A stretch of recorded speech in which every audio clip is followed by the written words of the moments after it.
Hello everyone, this is Maria Lives Art. Happy Dia De Los Muertos. I went to HEB and I went to go grab this bread. It's Pan De Muerto. I was so lucky to find one because they were going fast. So this morning I could not sleep. I kept on thinking that I needed to make another project. After doing all the morning things, I was able to start. Okay, so this is the Pan De Muerto, meaning bread of the dead.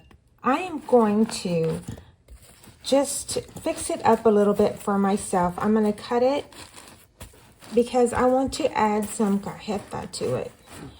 So this is what I'm going to add in the middle. And it's a caramel spread just to give it some more flavor. Kind of like a cake, adding frosting to it. So these are supposed to be representing bones. And I'm going to add some fondant. Most of the time I just add fondant to make it pretty. I like pretty. I don't like plain. As you can see, some of my paintings, they have a lot of color, and I just love a whole bunch of color. So this poor little bread here, it's gonna get some of this cajeta in it.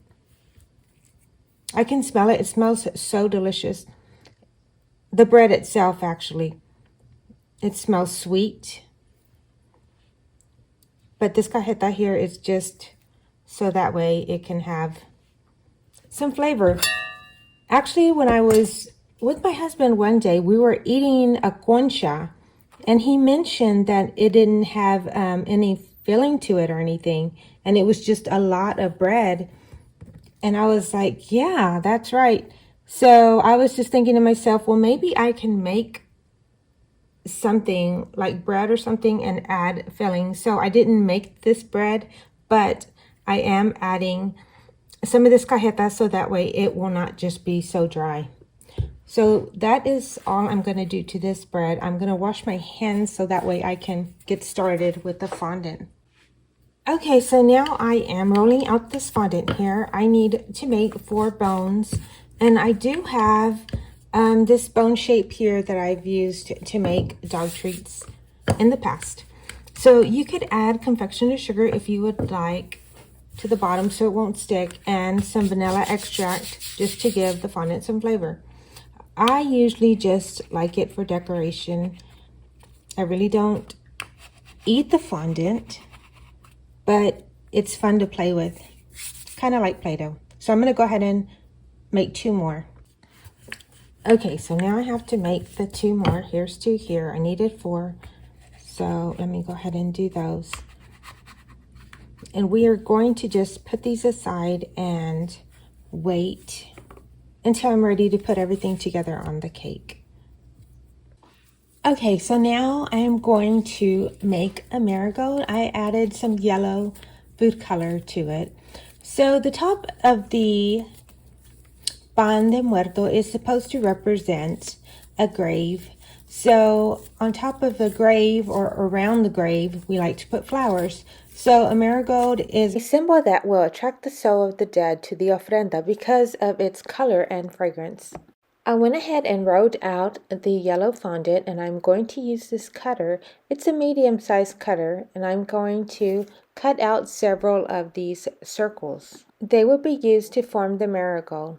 Needed the yellow fondant to harden just a bit, so I had to put that aside for now. Just to show you what it looked like close up. In a while, I will clean up the edges even more. What I'm going to do now is I am going to put the yellow little circles on top of each other, and I am putting a little bit of fondant with water in between each of the layers. I'm using little bits of paper towel to hold it up. I would normally use some gum paste. This was a very last minute project, so I didn't have any on hand, so I'm just trying to do what I need to get this done. If you have plenty of time, it will harden. I didn't have that much time. So I'm going to go ahead and mix some color, and then I'm going to make some streamers.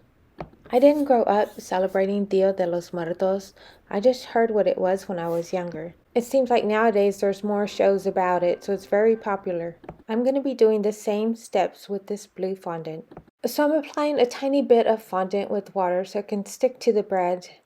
I have to be careful not to smear the black that's around the bones. Hey, did y'all watch the video on Wonder If She's Still Alive? The painting video for Halloween. It's about Amy. I'm still surprised that that video did pretty well, especially for one of my videos. I'm so glad that they like it. You should check it out. So I have this real big spot here. So what I'm gonna do is I have already cut one of the round ones. I just kind of scrunched it together, cut off a bit of it, and then I'm gonna place it in here. You can add some fondant water if you want. I'm just gonna go ahead and stick it there. It'll stay. Then I'm gonna try to separate and then paint the petals again. It's just so gloomy today, so I'm hoping this cake will just brighten up today. So I had these sugar skulls for quite a while. I just thought it would be great for this cake. So what do y'all think? It is finally done. I'm so happy with this Dia de los Muertos cake. It's very unique, very festive, and a lot of fun. Well, thanks so much for watching, guys. I hope y'all enjoyed this little project here. It took way too long, but I'm so happy with it. Thanks for watching. Until later.